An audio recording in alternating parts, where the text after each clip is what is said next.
Oh, speaker. Oh, yeah. In the speaker. You can throw some of that.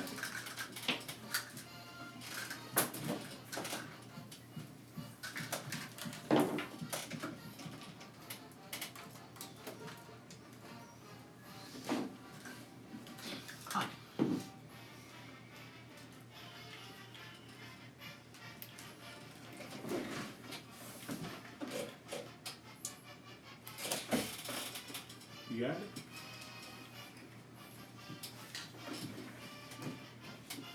I get it.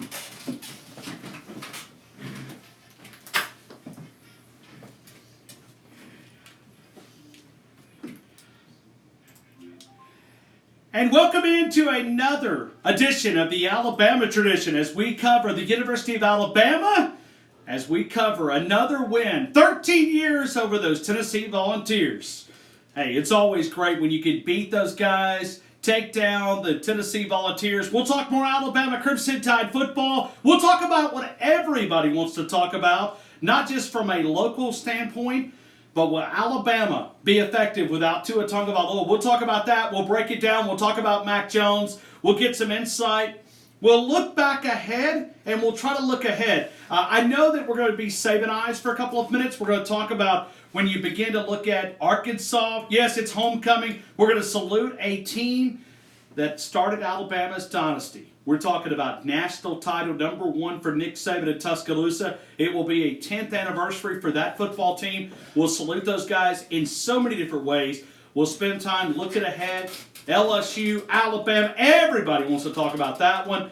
And so many different angles. We'll talk about big takeaways. Got some audio that we want to get into conversation. We got Nick Saban audio.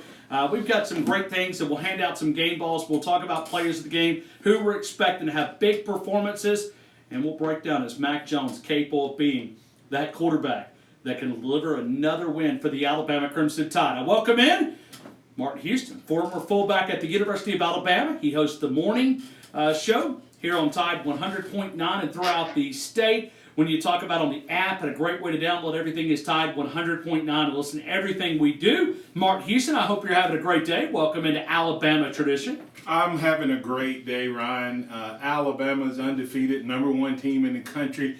And oh my God, the sky is falling. Hey, it is in Tuscaloosa. You and I live here. We live in Tuscaloosa. How many times have you been asked about Tua Tagovailoa in the last, 72 hours, something like that? Something of that sort? It's not just the times I've been asked, it's the comments I've read. Oh my. I'm going to say this at the beginning if we don't get to it the rest of the show. If the greatest coach in the country and the greatest dynasty to ever exist is this player-centric, shame on them. Shame on who, though? Shame on Coach Saban. Shame on this university. You can't tell me we're not the best program. Let's toss it over to South Carolina and give it to them in Clemson or somewhere else. We're not the best program in the country anymore. If we lose one guy and all of a sudden, I'm not talking about, Ryan, we're not talking about we're not going to win. We're not even going to win like any major games. We're oh my God. It's hard to believe. But it's not just one player. It's a guy that will do something that's never been done. When you talk about a draft pick of #1, everybody's projecting him. But, Martin, I think you would agree. The NFL is a quarterback-driven league. If you don't have one, you cannot win at that level.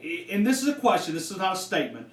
Are we getting closer? No, we're off that ship. We're past that. If from what I hear from Alabama fans, if we're this century, we're talking about not even being competitive with the backup quarterback. You have the greatest collection of talent ever assembled on the offensive side of the ball, period. Now, Tua Tagovailoa may be the best quarterback, but we also got the best group of running backs. We have the best group of offensive linemen based on recruiting. Sure. We got 2 highly rated running backs. And you're telling me that we now don't think we can beat LSU and Ohio State? Now, will we blow people out? No. But we have been outpacing people by 30 points. If Tua Tagovailoa is worth 30 points by himself, shame on this university and Nick Saban and the staff because he had other options and other ways to get this team ready. Martin Houston is fired up, coming out swinging right here on Alabama Ryan, Trish. I like it, man. I like it. Ryan, let me ask you a question. Jalen Hurts left when? That would have been in May, right? No. January. Yeah. So why are we now sitting when we've played 7 games? What's our record? 7-0? 7-0. We played 7 games knowing if anybody came into this season thinking Tua Tagovailoa was not going to go down at some point based on his history, shame on them. You should have been preparing Mac Jones with meaningful minutes instead of putting him in and handing the ball off. You should have been putting Talia in and throwing passes. Shame on the coaching. If this coaching staff has not done that, but I'm saying undoubtedly they must believe in Mac Jones because they hadn't shown us that we needed to get Mac Jones ready. Would you agree with that? Have they shown you that Mac Jones was a guy that they needed to get meaningful minutes, meaningful reps, meaningful plays, or do they trust him already? 2032, 237 yards and 1 touchdown, 1 interception, 7.4 yard average, 62 completion percentage, Mac Jones. So you see enough in that you believe that Alabama, not about Arkansas, it's not about homecoming. Right. It's about beating some of the quality opponents still left on your schedule. Let me throw a question to you and all Alabama fans that when Jalen Hurts was fighting Tua Tagovailoa for the starting job, all I heard was what Mac Jones did in the spring game. Mac Jones is a capable player. We don't need Jalen Hurts. We got Mac Jones. Now all of a sudden we got Mac Jones, and now Mac Jones is not good enough? Why am I the guy who was saying Jalen was better than Mac? Why am I the guy now saying Mac Jones showed some things? He's just different. He's just different. We're not going to see the RPOs and those slants for 80 yards because he doesn't have the arm strength and the accuracy. But that doesn't mean he won't complete those passes. We're going to see a play-action passing game. We're going to see a running game. We're going to see some of the things we thought we were going to see or we were told by Nick Saban we would see. I'm asking you, Ryan, what happened to that Mac Jones that everybody was saying when Jalen Hurts was here? But I think it's a different team. I look at this team. We have not developed. This defense is no worse than last year's defense. None. Well, that may have been our problem, though. I mean, we were not a typical Nick Saban-style defensive unit last year. 2 years running. So why hadn't we done something to help that? I don't know. We got the greatest coaches. We blamed everything. I mean, I know last year we looked at Tosh LaPoy and we sort of gave him as the scapegoat, and we got rid of him, and he was like, oh, man, that was all of our problems. And then we find out that Pete Golding was the true defensive caller, and now we try to justify it. In Saban we trust. That's what I hear people say all the time. Okay. I've heard it. I'm not jumping off, man. I'm not one of those. I'm believing this team. Now, you know what it means for me? I said, woo! I'm going to get to watch some football games, and I'm going to have to watch it for 3 to 4 quarters. This is great for TV ratings, right? It's great for me. I love it, man. I mean, how much have you really... I like winning, Ron. But, man, we've been talking about we want to see Alabama beat somebody in a submission. Nothing would make me happier if we come out against LSU and run the rock. The thing that they tried to do with Leonard Fournette against... Mark, you're an old running back, man. You're biased towards the backs. And I'm with you. I'm biased toward balanced football, and I've been saying it since Tua Tagovailoa became the quarterback that this team was moving more and more toward Big 12, which is player-centric, singular player-centric, and no defense, and not great football. All right, so to give you your balance argument, let me add to it. 2,429 yards passing, 1,165 yards rushing. That's not what I mean by balance. Just being dedicated to running the football would be a start. Balance to me means that when you need to run the ball, you can run the ball. We were told when Tua got the job that it would make our running game better. And it's actually had the opposite effect. And it's not the opposite effect just because of the alignment. It's just you just don't get the same opportunity to dedicate to it. I love Tua Tagovailoa, and I love watching him play. I'm just trying to point out that if we have built this team so much around one guy, especially coming off of last year, Ryan, a guy who showed the propensity to be injured. Now, everybody else said he was soft. I told you I have the opposite. I think the guy's tough as nails because even though he was injured, he kept playing. But you had to know that somewhere down this road, whether it was a full game or a moment, we were going to need Mac Jones. We've actually needed that the last couple of years, right? So maybe Nick Saban's got him ready. Maybe he's got him ready. And I guess we're jumping off the cliff early. That's what I'm saying. I agree. We're hitting the panic button. Let's see what Mac Jones is able to do. Let's not judge him based on 2 quarters of football. All right, but I will say this. I mean, even though I'm a guy that I like to look at the stats here for a couple of minutes. 229 rushes, 228 passes total for the season. When you talk about average yards per attempt, which obviously you're going to pass the football a little bit more than you're going to run it, we average about 5.1, 10.7 on the passing the football. We have 29 touchdowns through the air. We have about 14 on the ground. How many of those 229 came in the fourth quarter when Talia was handing the ball off and he should have been passing because he was really 2 plays from being the starter? Oh, I'm just asking. No, I'm with you. Hey, I'm with you. We've got a punter, though. And we're going to talk about that. We got a punter. We may need a punter. We may need a punter, which is good. We will need a punter. We will need a Top punter. P Ryan. Looking good. Good. But you know how hard it is, and you and I have talked about this multiple times, when you have to walk away from a scholarship guy. And not that you're giving up on him, because he'll continue to develop, and at some point, I don't know if you'll trust him back in there. Maybe the transfer portal on a reset. Maybe it's good for Skyward along. But to walk away, because you're pretty much saying that your system evaluation is not very good. Right. You're admitting. It's not just that you're giving up on Skyward alone. You're admitting that your system of evaluating specialists didn't work. And it has been a question mark with the exception of J.K. Scott for a while. It has. It has been. And that I just wonder how much he spends on evaluation. Let me calm everybody down that's been listening, Ryan. Okay. Yeah, because you've got to. My passion. Can we do it on the other side? Because I think it's going to take more than just 1 minute right here to break it down. I mean, you've already pushed people to the end of the cliff. We've got reports in Tuscaloosa. They're sitting at the end of the bridge. No, I'm saying I believe Mac Jones can win. I'm trying to help people see. You're trying to help us? That doesn't sound like help. I'm telling you, if this is the case, my responses, Ryan, was based on what I'm hearing people say. I believe Mac Jones can get the job done.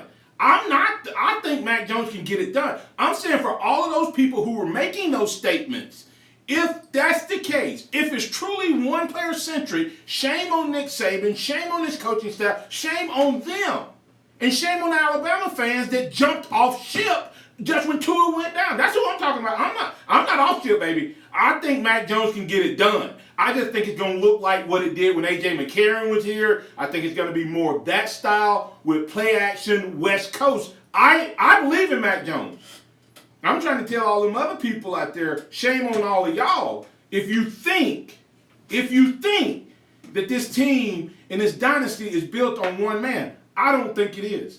So therefore, I have not said that LSU going to come into our house and beat us. All right. Why this will be a perfect scenario for Alabama. Martin Houston will get us back down. I mean, he pushed us to the edge. I did and both of us do shows in Tuscaloosa that originate at a Tide 100.9. We thank all of our affiliates. We'll salute you guys as we travel throughout this week. We're both a caller-friendly show that we originate out of Tuscaloosa, and it has been a therapeutic type week in T-Town, okay? Martin and I, we go out to eat. When we're at restaurants, people walk up, and, I mean, it's everybody panicking. I mean, from the lady at the gas station to the guy serving a meal, it has been all-out panic. We'll see if we can work to a therapeutic session coming up in a couple of minutes. More Nick Saban audio, more conversations. This is Alabama tradition.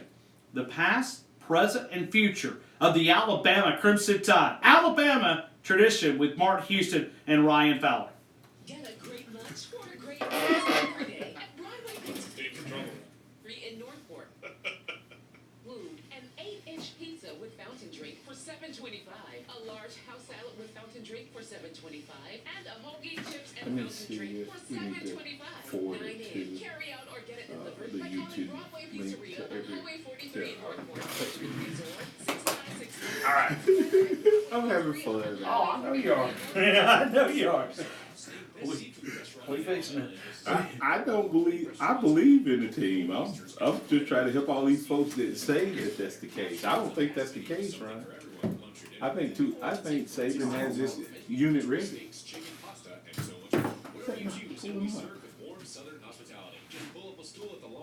I think Saban has his boys ready, man.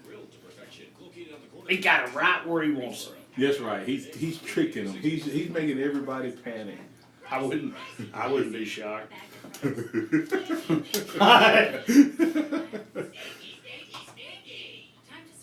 Hey, how long is that Barrett Jones audio? Why is it? It's not playing in here. It's not playing. It's still not playing. So the people won't hear it on.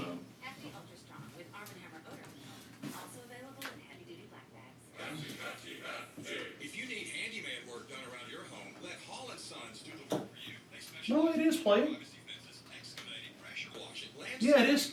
I just moved it. I think that first one doesn't work. Estimates are free by calling Hall & Sons at The first one didn't have 723-9304. Don't Yeah, stress I over think handyman that will jobs around input. your home. Let Hall & Sons do the work for you. Call 723-9304. Call Hall & Sons 723-9304. Let Hall & Sons do the work for you. In the Army National Guard, family means everything. Our parents, they were really supportive. What's up, Jonathan? 5 of us were What's up, there. Jacob? I got my education because of the Guard. I got to travel a little bit and experience a whole different culture. It helped me get my job, helped me pay for my house. Serving part-time in the Army National Guard instills pride that you and your family will share. Visit NationalGuard.com to learn more about part-time service. Sponsored by the Alabama Army National Guard. Aired by the Alabama Broadcasters Association and this station. Come feel alive at Med Center Mazda in Pelham. Upgrade your vehicle in our newly upgraded facility. Test drive a Med Center Mazda. Driving will never be the same. Premium vehicles for a truly affordable payment. All with 5-star lifetime powertrain warranty. Test drive a new Mazda CX-9. Voted 2018 Editor's Choice. Midsize crossover and SUV by Car and Driver. Med Center Mazda in Pelham. Better vehicle, better ride, better experience. See what you've been missing. Open now and always online at medcentermazda.com. The flagship station for Alabama Cruisin' Tide football. Alabama touchdown. Only on Tide 100.9 and streaming on the Tide 100.9 app.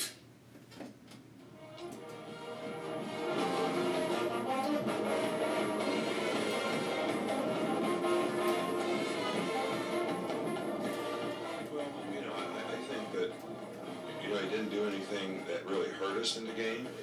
I think that, he had 2 balls that were dropped, that were critical situations in the game. The one play that he scrambled on 3rd down where he could have thrown the ball, I would assume that if you ask him, he would say, I wish I would have thrown the ball, because we would have made a 1st down and the guy was open. But, all in all, I thought he handled the situation really well. And, it's a difficult circumstance to get thrown into. We've got a lot of confidence in Mac. And, with a week of preparation, I think he'll do a lot better in this game.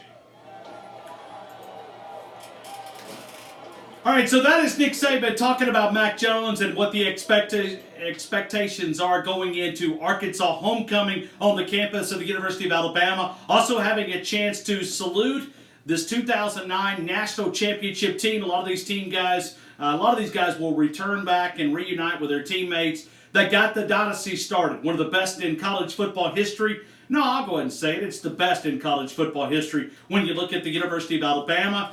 In Alabama getting it started in 2009. We will welcome those guys back. A lot of those guys still playing on Sunday afternoon, and a lot of those guys not going to be able to return, but we'll have a chance to salute those guys and remember what they were able to accomplish at the University of Alabama. All right, so here we go.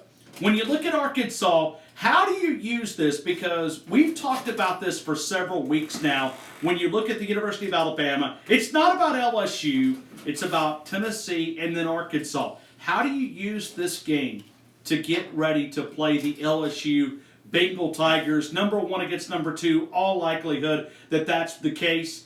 as we talk more Alabama tradition right here, past, present, and future. Martin Houston, you put them on the cliff in the opening 12 minutes of the show. Let's talk them down. How do you use this game to get better? Well, first of all, Ryan, I think you have to me, an analogy I look at that's similar to what happened to Alabama and Tennessee is New Orleans Saints and Drew Brees. Drew Brees is that important to his team. Teddy Bridgewater came in against the Rams, and he looked horrible. He looked really, really bad because the game plan that week was featured and focused on Drew Brees' skill set. And when you look at what happened with Mac Jones didn't have a series to get his mind right about going in. He didn't even have the fact that Tua was laying on the ground to get his mind ready. Tua came to the sideline, and then they said, "Mac, you have to go." There was no. I mean, we can say what we want. Part of football is mental. And at least when you have the guy on the ground, you can throw a few passes. You can get you, okay. I was just over here laughing and joking about that last block that Leatherwood made. Now I'm out here. Well, he didn't have that. So I didn't hold that first half against him. I watched what they did. I said, watch when they come out in the second half. Watch what they do in the second half, and that'll give you an idea of what Mac Jones can do. We went run the ball, play action, short passes. And Mac Jones was 6 for 11, Ron, and he threw a couple that I think he tried to put the ball in their hands versus just throwing it where he's short on. But he had a couple drops, so he should have been 8 for 11. I think he did some nice things. So what you do is you build off of that. You build off of, and Nick Saban says it in his audio. In his opening comments, he said we need to find what Mac Jones does well and let him see it. Reps happen for a reason. Repetition is for a reason. That's so that you're not thinking when you play. You're just out there responding. And Mac Jones did not have that opportunity with any of the plays he ran the other night. I think he'll be better. And then from a defensive side of the ball, I do think you're going to probably see them do some things that prepares them for LSU, Ryan, and they'll just take their chances against this Arkansas team. All right, that may be my biggest concern. When you look at the defensive side of the football, of cleaning up some of those mental mistakes, and when I hear players, and we were talking to a player, you and I talked about this earlier today at lunch, when you hear talking about hitting the switch, well, you hit the switch. I mean, how many times can you hit the switch, in a 12-game regular season? Probably not every single week, but it's not, just consecutive games. You talk about hitting the switch. But everybody needs to hit the switch. Raekwon Davis, we expect more from him. And he needs to be a leader on that football team and really be a dominant type guy that we thought he would be. It's not the younger players that are making the mistakes. I have issues with some of the veterans that are making some mental mistakes. Hopefully, this Tua injury is going to be a galvanizing moment and an attention to detail, and they'll have a laser-sharp focus, and they'll try to find a way to look at Arkansas and say, let's clean up our mistakes going into this bye week. Yeah, I think that will be part of it, is to clean up the mistakes, Ryan. But let me ask you a question. Why has Nick Saban traditionally chosen not Miami, but Michigan and Clemson and these teams as the opening game? Well, versus it allows the team throughout the offseason to be focused on a huge... To do what? To be what? To be focused. Okay, who have we played where you as a fan thought that we had to really be focused to be? I don't know if there's even a team. We thought it was going to be Texas A&M, but it wasn't. It wasn't. And so this team had... I understand when Terrell Lewis said what he said about turning the switch on. I know what he means. It's just a bad look. What he's meaning is now we're in crunch time. If we lose now, we're getting ready to hit 2 weeks from now. Sure. He's saying, I have to ramp up my play. I have to do better, or we're not going to get to where we want to go. I think that Ryan, if you look at the second half of the Tennessee game, yes, they had a drive down to the goal line, okay? But that's the first shutout we've had in the second half in how long?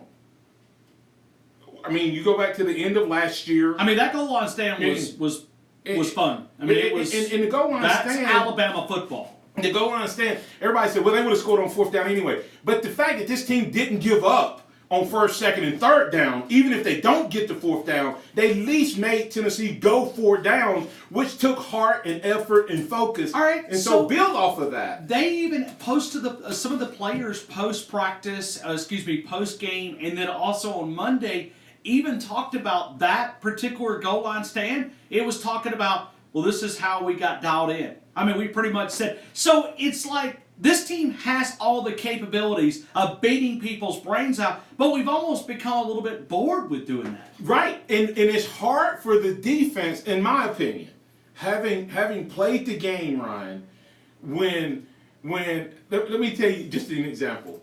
We played some teams, man. When I was playing in '92, we knew that we could have played them for 5 years. They wasn't going to score.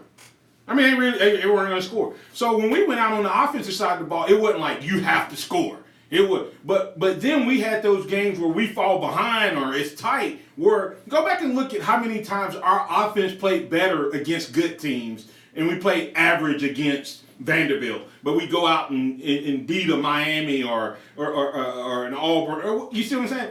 And it's. I know we want to say it should be focused. I know we say they should, but the reality of it is some of them don't know how. And I don't think we've acknowledged.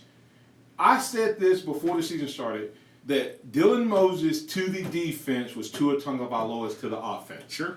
And I still believe that. And it's taken a long time. And I don't know if anybody's really even took Dylan Moses' spot yet in terms of that emotional. And Jacob shaking his head. I mean, Jacob, I think he kind of agrees with me. I don't think that anybody's taken that emotional leadership when the game's on the line. And I think they just kind of go through the motion, and their talent is getting them through, not their focus and their discipline. Right. And that's what we need. Let's take up for the veterans just for a couple of minutes. Any chance that a lot of these guys need to relax because you almost feel responsible because the torch is being passed to you. And you look at the guy next to you, you're more worried about the guy next to you doing his job than you are worried about you doing your job. Any chance that could be a rebuttal that maybe some of these veterans are not as focused on their responsibility and trying to get everybody else in the right position? It absolutely could. Just think about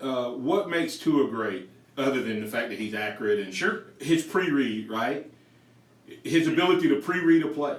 So what if he had to get the running backs lined up and the wide receivers lined up and the clock's running and then he has to pre-read the play? It would impact him, right? So what's happening right now, I think, because you and I talked about this at lunch, our DBs seem to have regressed. And is that because they're having to make sure that the linebackers, Xavier McKinney and those guys, instead of being dialed in and reading the formations and looking at, one of the things, Ryan, you can do, and I don't know if you realize this, when you come up and there's 2 receivers to your side or 1 receiver to your side, you survey the field to see who else can come into my area.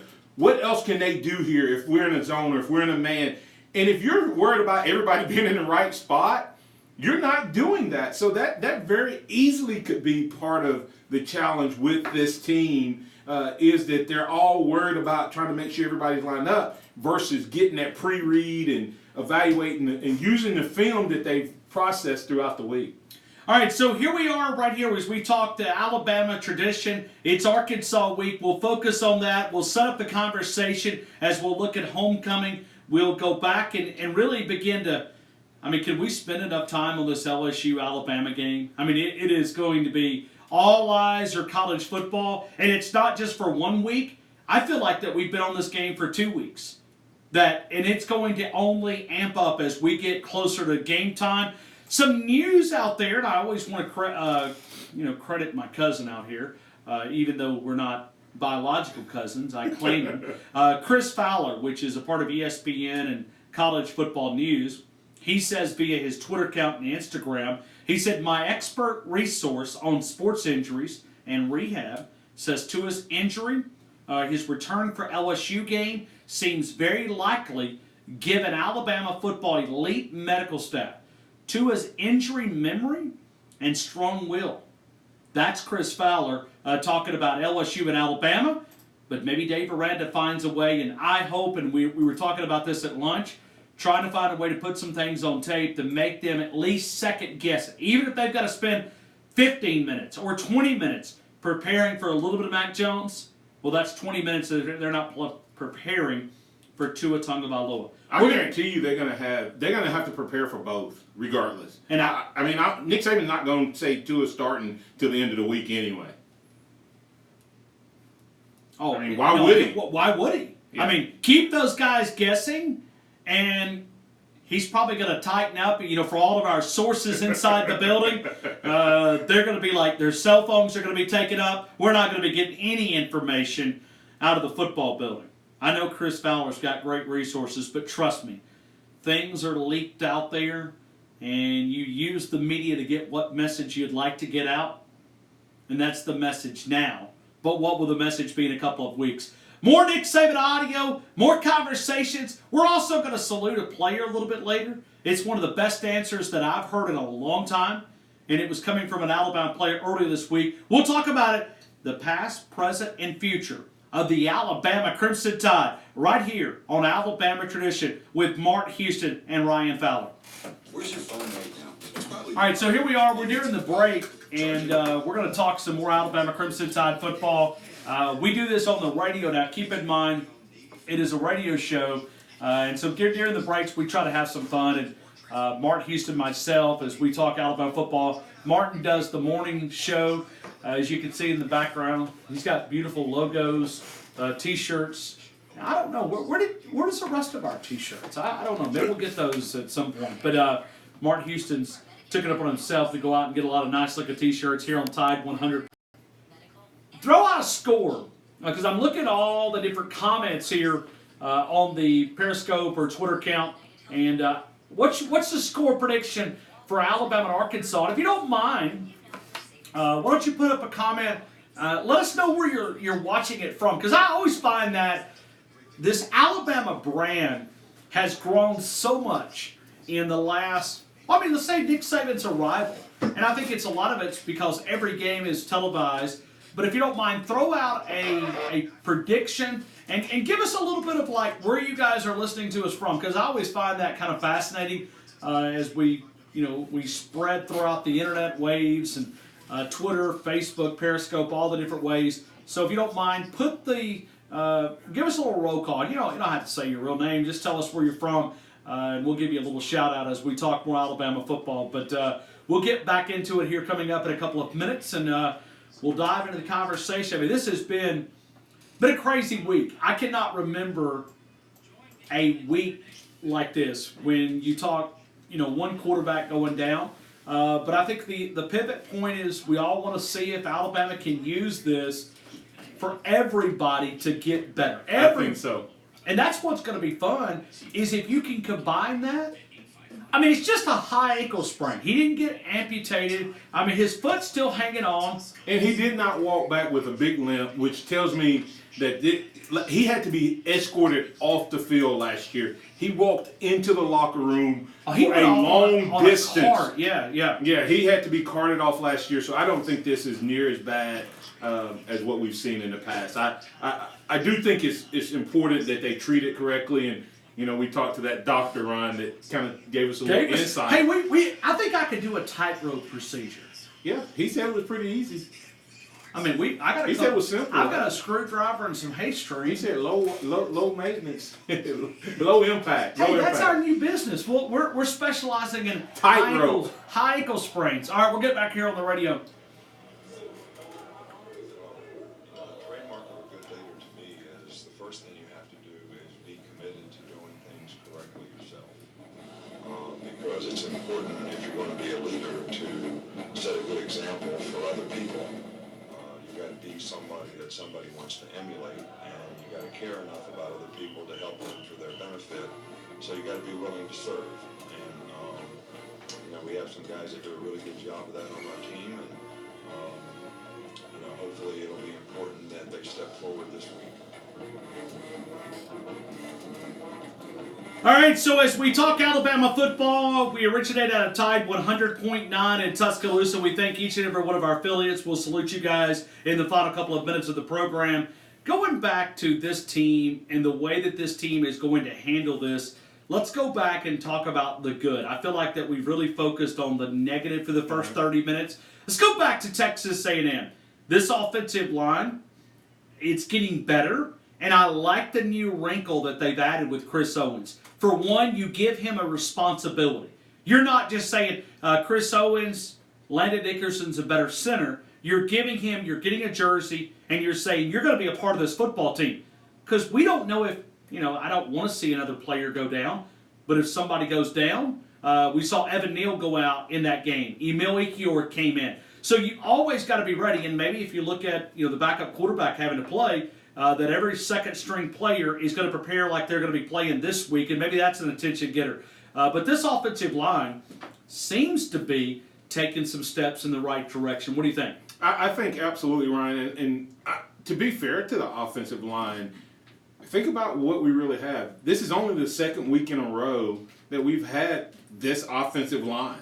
I mean, chemistry is critical to the offensive line. And I think that we've seen a good mix of what we have with the 5 guys that start the game. And then you throw in, when we go big, you have Kendall Randolph and Chris Owens as your tight ends for your blocking packages. And, it's pretty much stop us if you can type of line up and run the ball. And I think that's going to be important in short yardage and in goal line. And as you said, keeping Chris Owens engaged, because I guarantee you they have that number 79 jersey on the sideline ready. And if that's the case, he'll be ready to get back in there and be a part of the game. And that's a very reliable guy. He's played a lot of football around here. So you look at Chris Owens as a guy that you can rely upon, and it also gives LSU something to think about because, as Alabama has played LSU in the past, we've kind of ran it down their throat. Yeah, and I think we're positioned, Ryan, to be a different football team. Can we average 52 points with Mac Jones? Possibly, probably not. But averaging somewhere in the 35 to 42 through 4 quarters. What we need to understand, we've been averaging 50-something points, and that's with Tua playing 3 quarters. Tua has thrown 11 passes in the 4th quarter this year. So our 50-something point average is not really what we would average if he was playing 4 quarters. And I think this offense has the talent to be a 35, 38. We were averaging 30-something points a game when Jalen was the quarterback. And I think Mac Jones with this team will be as not the same type of player, but as an effective quarterback as Jalen Hurts was when he was a freshman and playing, because he has so many more weapons. All right, so let me give a little bit of a shout-out because we're getting a question. Trent Sask on the YouTube account. AZ Raider, I assume that's Arizona Raider out in Arizona listening to us, has asked us a very important question. I want to address it. Do you think we'll see a chance of seeing Tua's younger brother, Talia Tagovailoa? Why don't we go to Nick Saban? Because I think Nick Saban answers this question better than Martin and I can answer this question, and then we'll come back and sort of hit this head on. This is the best coach in college football when he was asked about Talia Tagovailoa earlier this week at his press conference. Well, he's the backup quarterback, in this game, so it is an option. I think he's got a lot of talent. We've tried to get him some reps, throughout the course of the year in case this happened. So it's going to be really important that we do a good job of progressing him this week as well. All right, so there's Talia Tagovailoa. You see a lot of the same mannerisms. If you watch these guys, the way they spin the football, you can tell that they've been trained by the same quarterback coach, their father. Talia Tagovailoa. I don't think you're going to see Talia Tagovailoa unless it just hits the wall. And if you look at Arkansas, Arkansas is a bad, bad football team. They're not a very good football team. You look at any analytic you want to look at, Arkansas, Chad Morrison, he's probably one of the hottest seats in the SEC. Martin, what do you think about Talia Tagovailoa? I think we actually will see Talia if the numbers. I thought he had played in 3 to 4 games. Everybody's saying that they're reporting that he's only played in 2 games. I think Talia plays in this game, and I think he may play earlier than you think, Ryan. For this reason, because if Tua doesn't make it back, he's 1 snap from being on the field playing, and you cannot, as a coaching staff, Troy Aikman said this when he was talking about the New Orleans Saints. He says, Peyton did it right. And every manager and every coach and every organization should know you owe it to your team to have a backup quarterback that can play, because you should not go into any game or any season with one guy that can play winning football. And to me, we're now down to Mac Jones is the starter. So Talia is one play from being the starter. And I think you have to get him reps, especially if his red shirt is not in any danger. So I think Talia plays in the third to fourth quarter. And I think we play him. I don't think we put him in and hand it off. I think they actually let him run some offense. And he's got a good-looking arm. I mean, he's very accurate with the football. He's got a nice spin. It's tight. I watched this young man play a couple of high school games, and you could see the talent. I mean, he's a baller, man. I mean, I think he's a little meaner than Tua. I think, you know what I mean? I mean, I think he has a little more of that. Well, it's that little brother, man. You just nailed it. He's always had to, he's had to prove or compete, sure. and he's wanted to make it known. Think about a kid that had to transfer in high school just because he wanted to get playing time. I mean, think about that for a couple of minutes. You go out to St. Louis High School out in Eva Beach. He said pretty much he had to go to another place. I mean, and then I know we all know Thompson from his years there, but to get playing time as you go back, I mean, Talia's a nice talent, and I like the way these young men are brought up. I mean, I think it's a lot of fun. You ever had a high ankle sprain, Martin Hughes? I did. I had one really, really bad. I mean, it's everything that you do, Ryan. It's planning, it's pushing off, it's stopping, it's turning. Everything is impacted by it.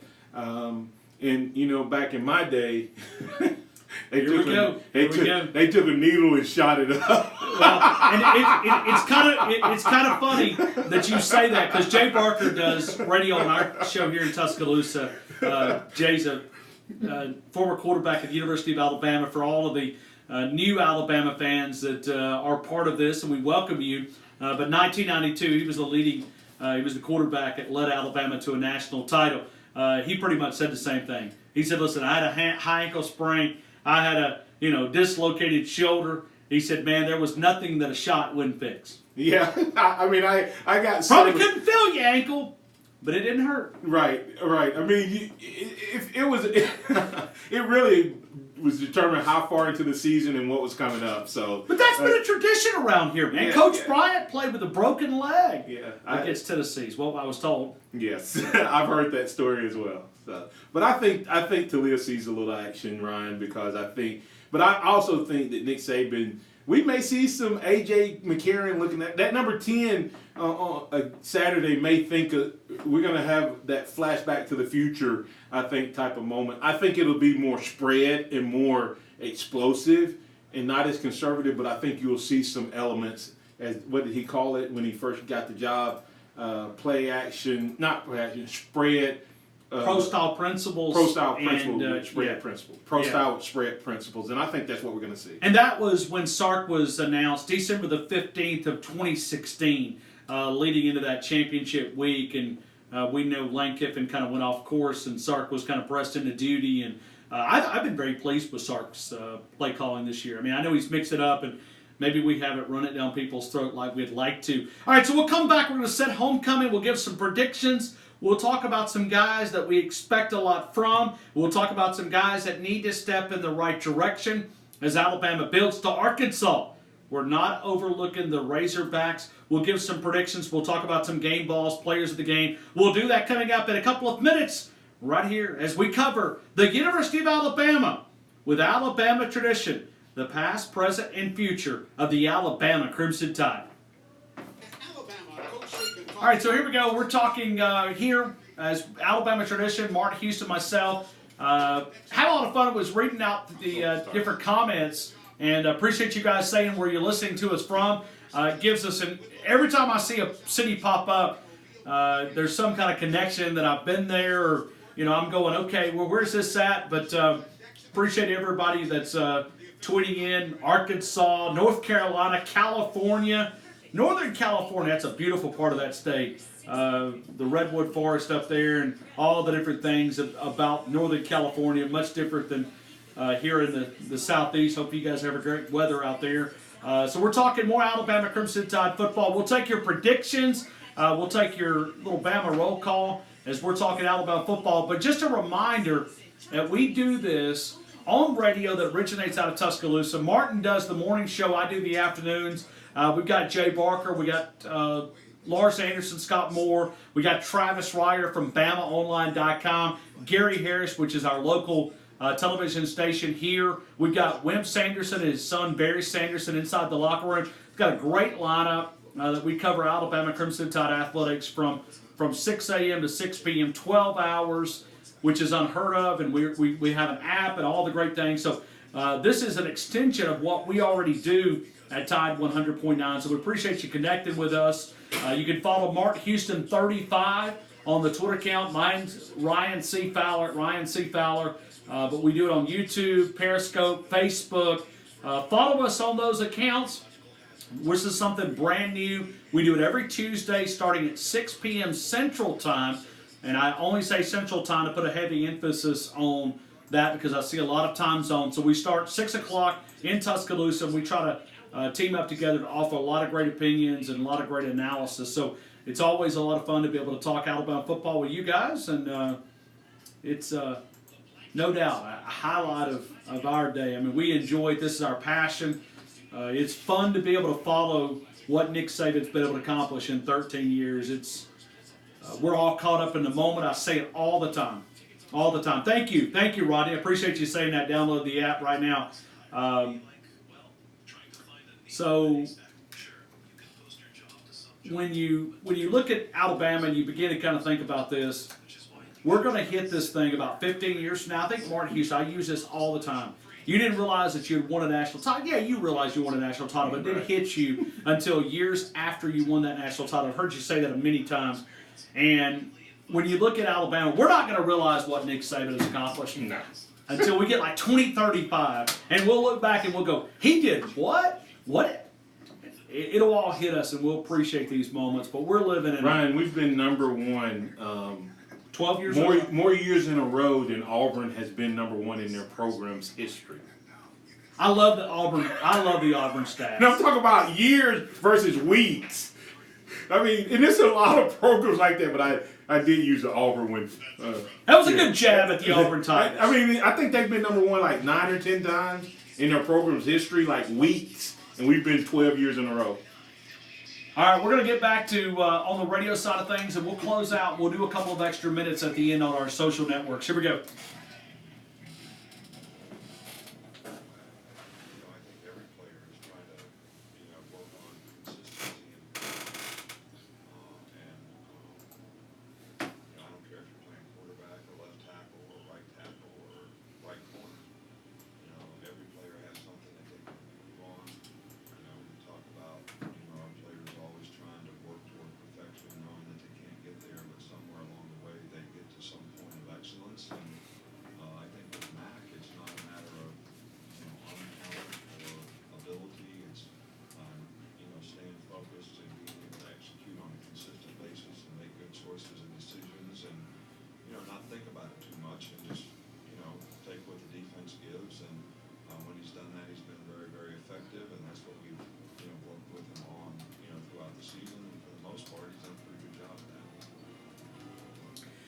All right, so here we go. Homecoming, a very special time at the University of Alabama. You always like the pep rally, I think, for many, many years.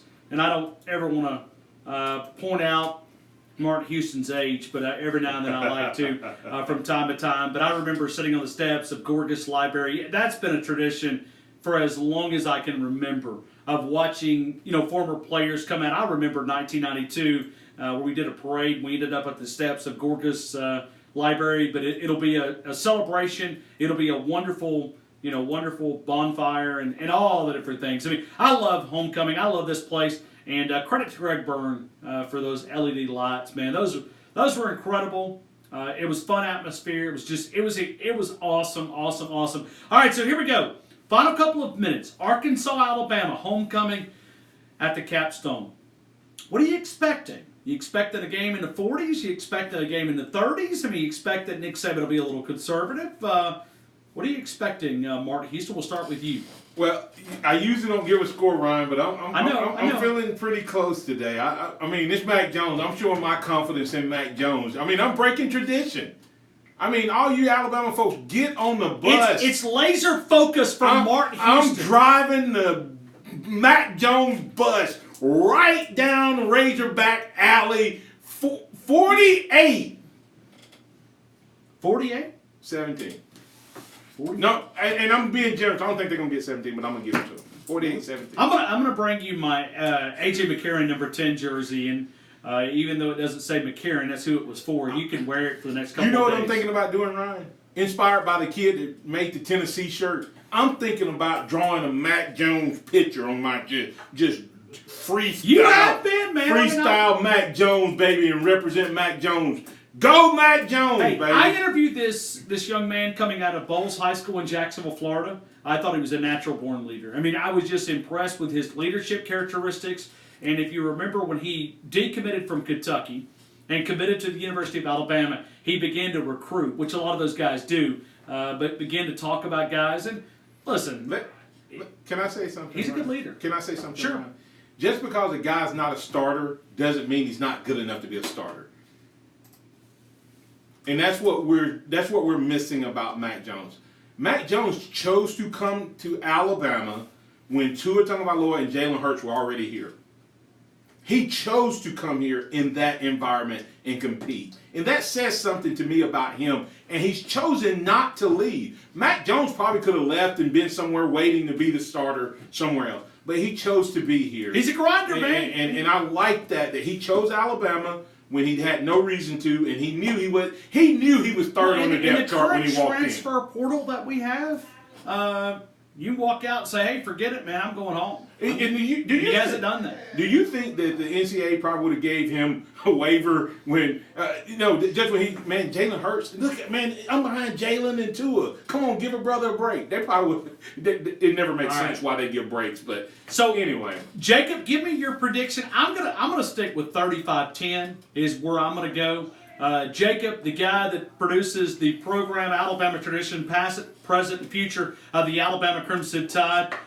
Give me a prediction. What do you think, Jacob? First of all, I got to preface from saying that Mark, you totally missed the chance at Mac Truck. Oh, I like that. Yeah, Mac Truck. Mac Truck. I'm using it the rest of the week. I'm not on the Mac Truck. Okay. I'm on the Mac Truck. I'm not on the Mac Truck. I'm sorry. I got to see it to believe it. And I can give you that, but don't shoot him yet. Oh, no. But I think the score will be somewhere around 21-10 because I think there's going to be some growing pains in that, because I agree with you that it's going to look more like a A.J. McCarron, Jake Coker-led offense rather than a Tua Tagovailoa-led offense, and that leads to low scoring. No mistakes. Oh God, I said I wanted to see an interesting game, but not that interesting. All right. So 21 to what? All right. Yeah, I mean, Jacob, you got to push us back to the cliff, man. We're trying to stay positive in the last 30 minutes of Alabama Tradition. All right.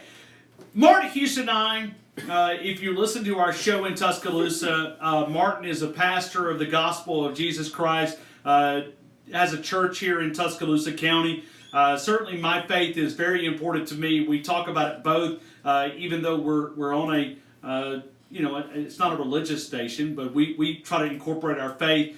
And Miller Forstall, if you ever want to listen to a guy, go to YouTube and type in Miller Forstall and watch his. This is a clip that was absolutely outstanding. He was asked about what he would like to do with his life, and it wasn't post-football. And this is what the tight end at the University of Alabama had to say. What do I want to do with my life? Is that an open-ended question? Sure. First and foremost, I want to honor Christ with the way I talk and my actions. So that's who I'm defined by, what I want to live my life with. I want to honor my parents and my siblings and the university because that name is now on me. So in which direction that goes, you tell me. But that's kind of how I want to attack it. I mean, that warms my heart, man. I mean, that inspires me. It even calls me out. It steps on my toes a little bit. I know I talk about my faith, but that is a young man that was looking at 20 cameras. That's not easy to do. And to be able to stand on that platform and say, my Savior, my parents, and then my university, my siblings. It was incredible. Underneath right here, Ryan, I actually have a tattoo, and very few people know that. Yes, and you want to see what it says? You want to see what it says? Faith, family, football. Martin, I've known you for 20 years. I've never seen the tattoo. I just got it with my son and I. We got it together. My son and I got it together because it was a way for us to connect, and it was around what was most important to us: faith, family, and football, in that order. And so a lot of people that didn't know. There's hundreds and hundreds. Very few people know, and I just told the whole world. So go figure. Coming out. But how was that for Miller Forstall, man? We salute you. Yes. Incredible. To do it, to have that response in that instant shows me is who he is. That you don't sit around and get that and go, unless that's who you really are. Well, and let's also talk about, obviously he's got a very important foundation, but I think you also got to credit the Fellowship of Christian Athletes. I know you were a huge part of that at the University of Alabama. But those guys, and I don't know every single one of those names, but we salute you guys because that helps you and makes those guys feel comfortable there. Any updates on Will Reichert as we get out of here? Will Reichert re-injured after a punt, another MRI.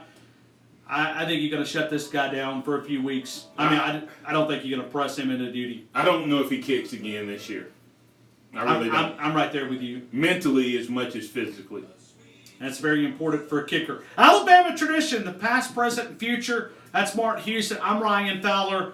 We talk more Alabama Crimson Tide football next time. We thank each and every one of our great affiliates, like all the stations. We originated at Tuscaloosa, but it would not be possible without this station right here that you're listening to us.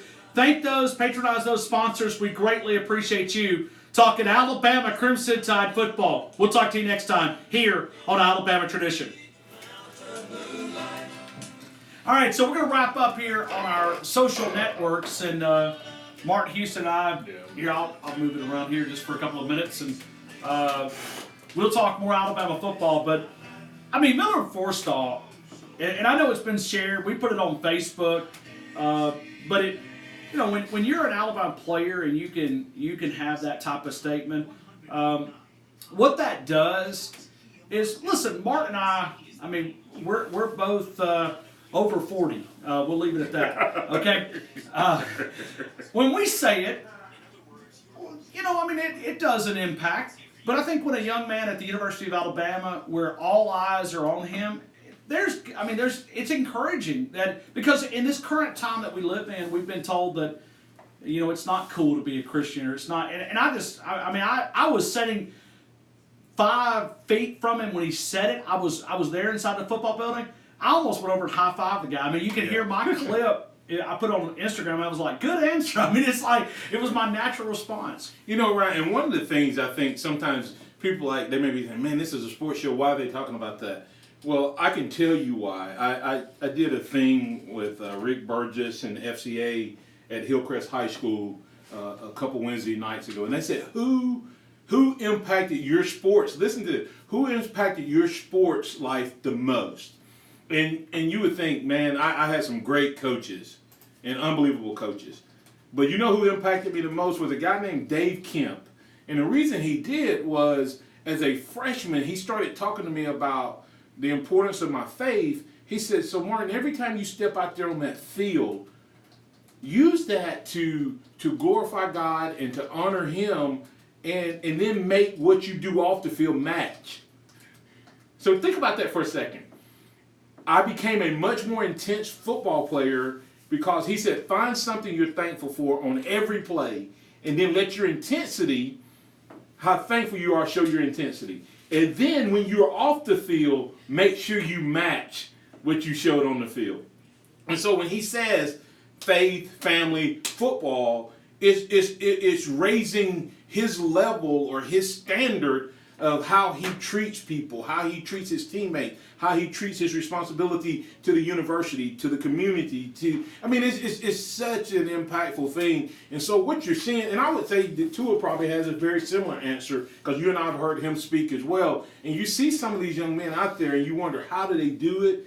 For some of them, it is based on their faith. And so I don't want our listeners to think, man, why are they preaching? We're not preaching. It's just a part of who we are, but it's also a part of what some of these young men are. And sometimes people try to find, what is it that makes them different? What makes them tick? And sometimes it's simply that faith standard. And Forstall is a guy who had to use and lean on that faith the last couple of years because he's had some really bad, he had the bad injury and then he had a struggle getting back. And he had to keep the right attitude through that, and he's done that. All right, so here we go. Alabama, Arkansas. Everybody wants to know if Tua is going to play against LSU. I wouldn't bet against the guy. I mean, just watching his resiliency of way he's been able to battle through a lot of different things, I'd probably take that Tua will play against LSU.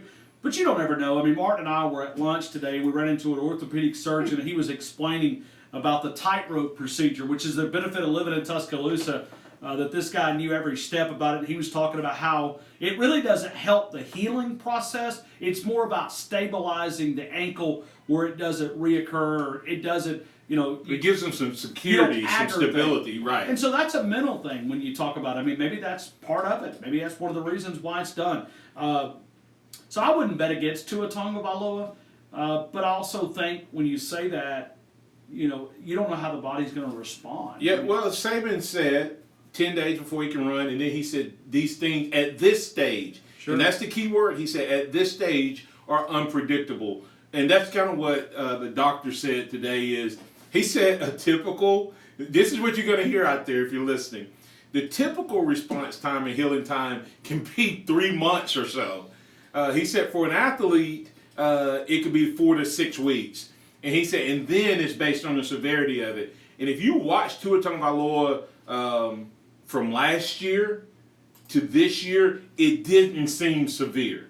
It just 100%. He was walking off almost like he was frustrated. Well, when I saw him walking in the locker, walking under the thing, he looked like a frustrated guy. He had his arms behind him, but he wasn't limping very much. And if you had said anything, if you hadn't told me he was injured, I would not have thought something was wrong, especially a high ankle sprain. So I hope the severity is not that bad. Trust me, we were in the press box, and I looked down, and I was like, okay, I saw Mac Jones warming up, and I saw him throw maybe 2 or 3 passes. Yes.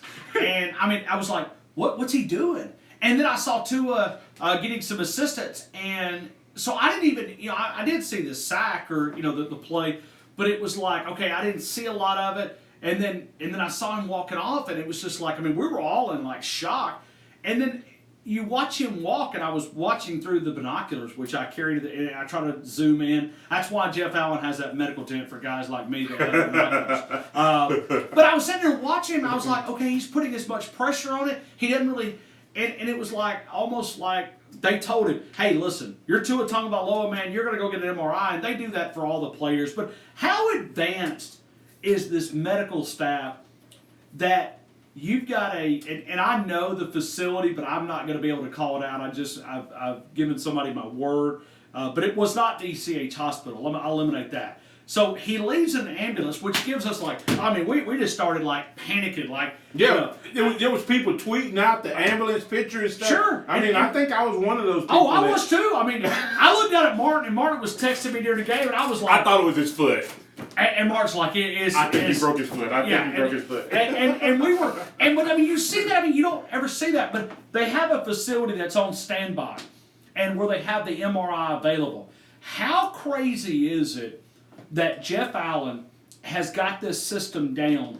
Where in a couple of days, that would take 2 or 3 days to make a decision. But think about this, okay? In the medical field, if you're going to prepare for surgery, you got to be about 6 hours NPO, which is just nothing orally, because if you're going to go under the gas, then the chances of throwing up and this was just before 10 o'clock at night, by the way. Right. Okay, so they made a decision, and by 7:40, he was in the operating room the next morning.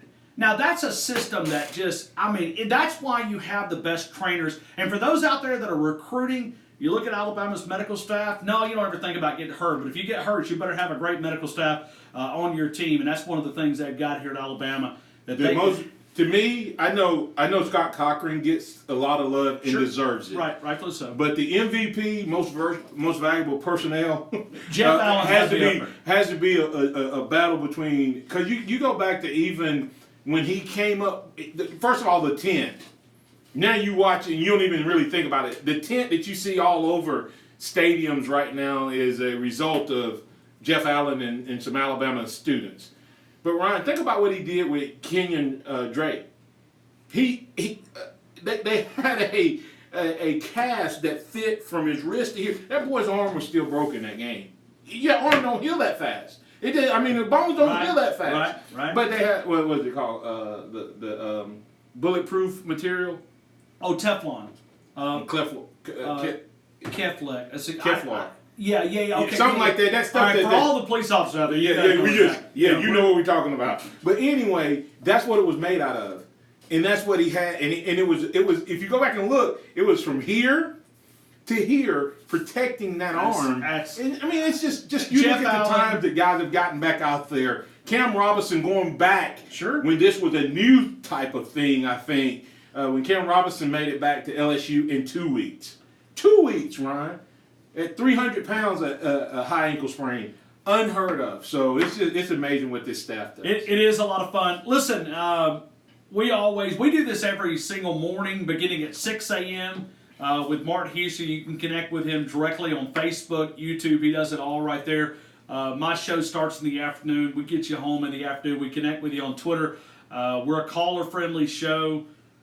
We don't hide our allegiance. We try to call it the way we see it. I mean, especially if you've listened the last couple of days. I've been pretty critical. So I got to get back on the Nick Saban bus, headed in the right direction. We're going to be the Mack truck. The Mack truck. The Mack truck. I'm driving. You're driving the Jalen. How do we determine if the Tua Tagovailoa bus and the Mack truck? I mean, is that a? They're both traveling down the road. Just different speeds. Yeah. I mean, they can do different things. Yes. You know, like a Mack truck. They have different purposes. Think about. I mean, a lot of horsepower. Mack is the RV with all the. I mean, Tua is the RV with like all the luxury, like house on wheels. Mack truck, man, that's about moving dirt and just a work ethic. Yeah. It's about lunch pail, construction. We have way too much fun. Hey guys, seriously, if you want to follow me, you can follow me on Twitter at MartinHouston35 at MartinHouston35 on Twitter, and then on Facebook, the Martin Houston Show at MartinHouston35 on Facebook as well, or just type in the Martin Houston Show, and I go live from 6 to 7 Monday through Friday. I do some things called overtime where I get off the air because in an hour, sometimes you can see I like to talk. I don't get to it, so you can follow me and pick up that, and it'll give you that notification. And then Ryan, you can tell them you follow you as well. I don't do a lot of Facebook. I mean, you got a face like this. I mean, you got a face like Martin. You do Facebook Live. You got a face like this. I mean, that was meant for radio. So I don't do a lot of Facebook Live, but I do. I mean, we're highly interactive show. We take a lot of calls. We get them from all over the country. I think about 60% of our calls are from outside of our listening area that are via the apps and online and this Alabama fan base. So I think I'm done, man. Well, we didn't give them the phone number if they want to call in. If y'all want to call in. 205-342-9904. And, at some point we may add some elements to our show on Tuesday night to kind of get some interaction because I think that's a fun part of what we like to do. And we may just try to dedicate like one segment or so. We've talked about it, trying to figure out. Martin and I, like I said, we've been doing radio for quite a while here in Tuscaloosa, and we just added a Tuesday night show for the demand. We had a lot of affiliates saying, hey, we need this, and we threw it together and we had some fun. So we enjoy the conversation, and it's kind of like we do it at lunch too. So if you ever see us out in public, we have fun. I mean, we're out there slinging down some Dreamland ribs, and we're talking about, man, that quarterback. So it's the same type of stuff, and we have fun. All right, big thanks to Jacob, Martin Houston, Ryan Fowler, man. You guys have an awesome night. 17 national titles, 27 SEC titles, 131 first-team All-Americas, 70 postseason appearances, 39 postseason wins.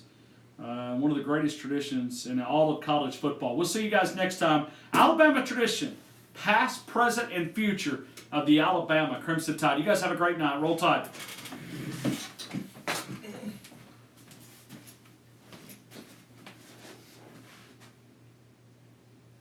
Roll Tide.